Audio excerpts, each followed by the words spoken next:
Shalom, salam sejahtera, renungan malam seiman yang ditulis oleh Dr. Kathleen Lewijaya Kuntaraf dan Pendeta Dr. Jonathan Kuntaraf. Judulnya adalah Iman adalah syarat untuk janjinya.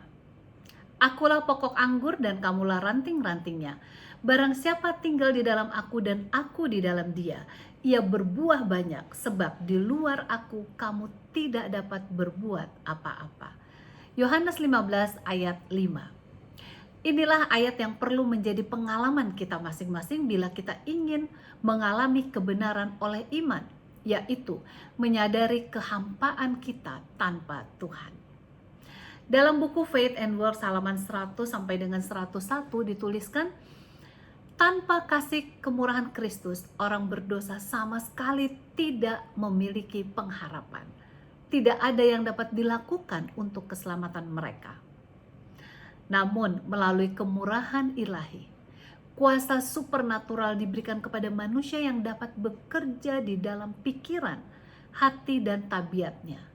Melalui penyaluran kemurahan Kristus sajalah, maka kekejian dosa dapat dilihat yang akan menyebabkan jiwa menjauhkan diri daripadanya. Hanyalah dengan kemurahan Kristus, maka kita dibawa kepada persekutuan dengannya. Dengan demikian kita dapat bekerja sama dengan Kristus dalam pekerjaan penyelamatan. Iman adalah satu-satunya syarat agar Allah dapat mengampuni orang berdosa. Dan bukanlah karena adanya jasa dari iman sebagai dasar keselamatan kita. Melalui iman kita dapat bergantung pada kematian Kristus, obat penawar dosa kita.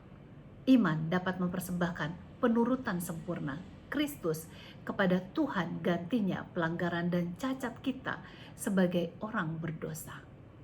Pada saat orang berdosa percaya bahwa Kristus adalah juru selamat pribadinya, lalu menurut janjinya yang tak pernah gagal, maka Allah akan mengampuni dosanya dan membenarkannya secara bebas. Jiwa orang yang bertobat menyadari bahwa pembenarannya terjadi hanyalah karena Kristus sebagai pengganti dan penjamin keselamatannya. Yesus telah mati baginya sebagai penebusan dan kebenarannya. Dalam Roma 4 ayat 3 menyebutkan, lalu percayalah Abraham kepada Tuhan, dan Tuhan memperhitungkan hal itu kepadanya sebagai kebenaran. Kalau ada orang yang bekerja, upahnya tidak diperhitungkan sebagai hadiah, tetapi sebagai haknya. Kebenaran ialah penurutan kepada hukum. Hukum menuntut akan kebenaran, dan itulah sebabnya orang berdosa berhutang kepada hukum, tetapi manusia tidak mampu mengatasinya sendiri.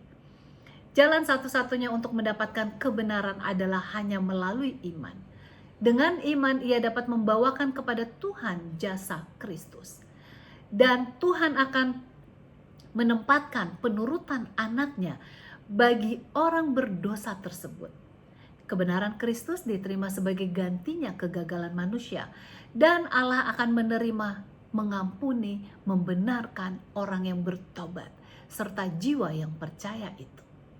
Allah akan memperlakukan orang tersebut seolah-olah ia adalah orang yang sama sekali tidak pernah berdosa dan mengasihinya sebagaimana ia mengasihi anaknya.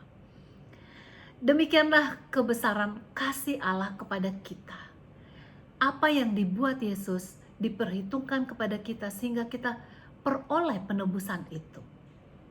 Kiranya iman yang demikian menjadi bagian kita semua, sehingga kehidupan kita senantiasa merupakan kehidupan yang bersyukur serta memuliakan namanya. Tuhan Yesus memberkati.